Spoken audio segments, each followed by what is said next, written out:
Salut. Alors aujourd'hui on se retrouve pour le deuxième épisode, si on peut appeler ça comme ça, de 5 raisons de voir tel manga ou animé. Le premier épisode concernait Naruto. Lien dans la description si j'ai pas la flemme comme d'habitude. Et donc logiquement le deuxième concerne Boruto. Oui, tout est logique. D'ailleurs le troisième épisode concernera Hunter x Hunter. Ouais, petit exclu en passant. Avant de commencer, je précise que tous les points positifs que je vais aborder dans cette vidéo concerneront seulement le manga, ok? Parce que l'animé, j'ai essayé vite fait, c'est un gros nom.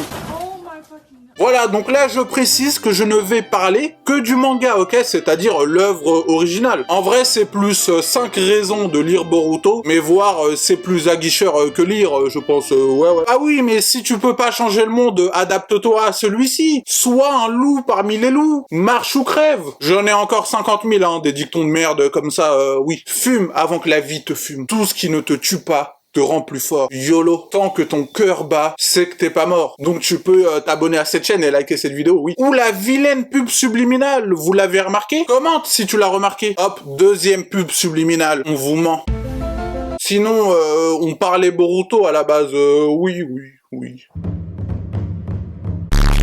Première raison de mater Boruto. Boruto n'est pas une suite bête et méchante de Naruto. C'est qu'on va dire, mais Boruto a le mérite d'exister. Bien sûr, personne n'est dupe. Tout le monde sait que Boruto a été créé pour continuer à surfer sur le succès de la licence Naruto. Oui, ok. Mais Boruto est pour moi une œuvre à part entière. Oui, j'ose le dire. Boruto a le mérite déjà d'enrichir l'univers de Naruto, de l'étendre. Mais surtout, et ça c'est le plus important, d'apporter de nouveaux enjeux non explorés dans l'œuvre de base, c'est-à-dire Naruto. C'est pas que du copier-coller, on prend les mêmes et on recommence. Par exemple, dans Naruto, c'est le petit gars pas doué, rejeté de tout ce qui veut prouver sa valeur au monde et se faire accepter. Et ça passe par un entraînement ninja intensif qui le conduira à sauver son village et le monde de la guerre. Mais Boruto, c'est différent. Boruto, c'est le fils du Hokage. Dès le début, il est ultra populaire, il est cool, il a plein de potes et en plus il est talentueux. Mais tout comme Naruto, il lui manque la présence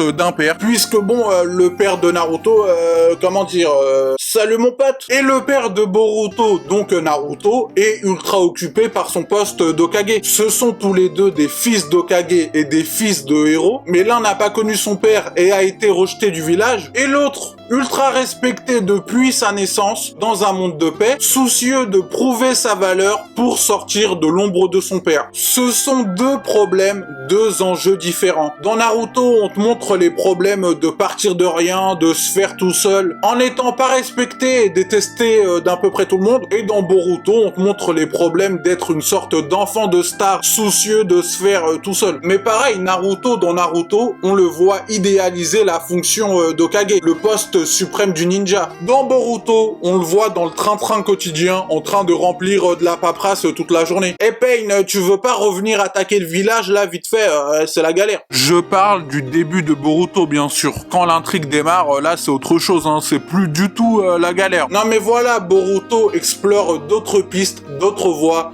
Et je trouve que ça ne se contente pas de dire alors lui c'est Boruto et c'est un copier-coller de Naruto, c'est son portrait craché et il va faire la même chose que son père.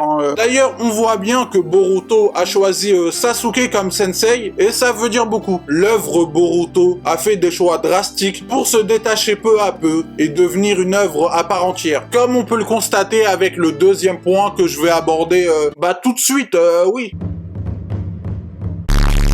Deuxième raison de mater Naruto, l'univers futuriste. Parce que oui, un grand reproche souvent fait à Boruto, qui a même rebuté pas mal de fans de Naruto à continuer Boruto, c'est ce côté univers futuriste. L'évolution du village avec maintenant limite des gratte-ciel dans Konoha, les outils scientifiques et technologiques ninja, et limite le dernier iPhone, non mais allez-y, y a plus de limite. Mais justement, pour moi, on rentre totalement dans le premier point abordé, c'est-à-dire essayer d'apporter autre chose, d'autres enjeux. À la fin de Naruto, on quitte le monde shinobi, enfin en paix, après avoir été en guerre durant si longtemps. Et dans Boruto, on constate les conséquences et les bienfaits de cette paix, et donc les avancées technologiques qui, encore une fois, apportent d'autres enjeux, comme par exemple En temps de paix et avec des outils technologiques ninja qui permettent à presque n'importe quel random d'utiliser des techniques de ninjutsu sans s'entraîner, bah à quoi servent les ninjas dorénavant? Quelle est la nouvelle place des ninjas dans cette nouvelle société de paix? C'est pas ultra intéressant ça? Non. Encore une fois, je me répète, mais je vais le dire 150 fois s'il le faut, Boruto a le mérite d'exister. Il apporte autre chose que Naruto, bordel. Donc ferme ta gueule, va à tes émotions. Tu peux ne pas aimer, en vrai moi je m'en fous, j'ai pas des actions chez Boruto, mais tu ne peux pas renier les qualités de l'œuvre. En vrai si tu peux, et en vrai je m'en fous aussi, ouais, bah oui. C'est vrai que je m'en fous. Mais pourquoi je fais cette vidéo alors? Quel est mon putain de rôle dans cette société? Chialer comme une merde, quoi, et... Dur problème contemporain que les questions existentielles. Moi, à l'époque où on chassait le mammouth, là, on n'avait pas le temps de se poser ces questions. Ouais, revenez les mammouths, là. Troisième raison de mater Boruto, les antagonistes. Alors, compliqué d'aborder ce point sans spoil, donc je vais juste rester en surface. Et puis, de toute façon, t'en découvriras plus quand tu liras, quoi, au bout d'un moment. Parce que oui, tu vas lire Boruto après cette vidéo, c'est une évidence. Sinon, tu perds ton temps. Mais qu'est-ce que le temps? Faut vraiment que j'arrête avec cette blague qui n'en est même pas une. Regardez Dark en lisant Boruto. Bref, pour rester bref, au début, on nous présente l'organisation Kara, qui au début peut très vite reparaître comme l'Akatsuki version Wish. Surtout qu'au début, ce dont j'avais peur avec Boruto, c'est qu'à la fin de Naruto et Sasuke étaient over-cheatés. Ils étaient intouchables. Personne ne me touche.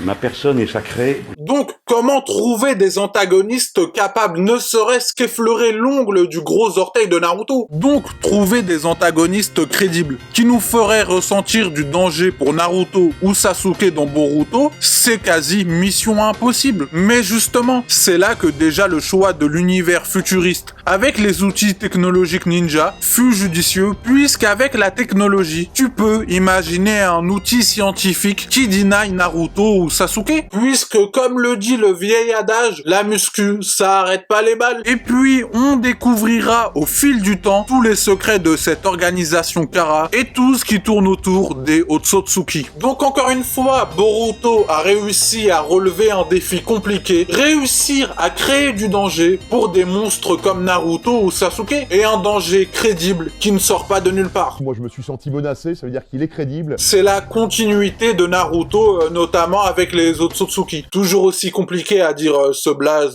bordel. Quatrième raison de mater Boruto, le fanservice bien dosé. Comme dit dans le point 1, personne n'est dupe sur le fait que Boruto est d'abord là pour continuer à essorer la licence Naruto dans tous les sens. Donne ton argent, donne. Donc forcément, il y a du fanservice, mais le bon fanservice. Oui, ça existe, oui. Le fanservice qui n'est pas gratuit. Pas juste là en mode t'as vu, on est dans Naruto. T'aimais bien Naruto, non? T'aimais bien Naruto. T'aimais bien ce personnage dans Naruto? Bah tiens, le voilà dans Boruto. T'aimais bien Naruto. Tu te rappelles de Naruto? Comment c'était bien? Donne ton argent, donne. Non, là, c'est du fanservice logique qui fait sens à l'histoire et qui lui permet même parfois d'avancer, oui. Un fanservice discret qui éveille juste un petit soupçon de nostalgie sans forcer ni en faire trop. Rien que lorsqu'on voit Kurama raconter l'histoire de Naruto à Kawaki, ou le plan sur Sasuke lorsqu'on lui parle d'un certain réceptacle, rêve direct à lorsque Sasuke était lui-même censé être le réceptacle d'Orochimaru. Voilà, c'est pas gratuit, c'est léger, ça fait même avancer l'histoire, et ça fait plaisir aux fans. Que demande le peuple, bordel de merde? Cinquième et dernière raison de mater Boruto, même si en vrai il y en a plein, le flash forward du futur combat entre Kawaki et Boruto. Alors pour ceux qui savent pas, un flash forward, c'est l'inverse du flashback. En gros, on te montre un événement qui arrive dans le futur, puis on t'explique comment on en est arrivé là. Bref, flash forward qui interroge et intrigue toute personne ayant lu le premier chapitre ou même vu le premier épisode de Boruto. Quels sont les événements qui vont nous conduire jusque-là? Surtout que dans ce flash forward, Kawaki dit à Boruto « Je vais t'envoyer rejoindre ton père, donc Naruto. » Est-il mort? C'est un roc, c'est un pic, c'est un cap, que dis-je? C'est un cap, c'est une péninsule. Ah là là, tous les talents. Non mais c'est super intriguant, sachant en plus comment se comporte Kawaki actuellement dans l'histoire, qui d'ailleurs est un personnage super attachant et intriguant aussi. Je vais pas spoil, mais j'ai mes théories aussi sur comment on en arrive au combat final. Enfin, j'ai dit final, je sais pas si c'est le combat final, qui sait. Bref, ça vaut le coup de voir comment les auteurs vont s'y prendre pour arriver à ce moment-là. Surtout que j'adore le procédé narratif du flash forward. C'est super efficace, je trouve. Voilà, c'était 5 raisons de mater Boruto, ou plutôt de lire Boruto. Si cette vidéo t'a plu, n'hésite pas à t'abonner, liker, commenter, partager, mais tu connais la chanson. Bonne journée, bonne soirée, bonne vie. Adios.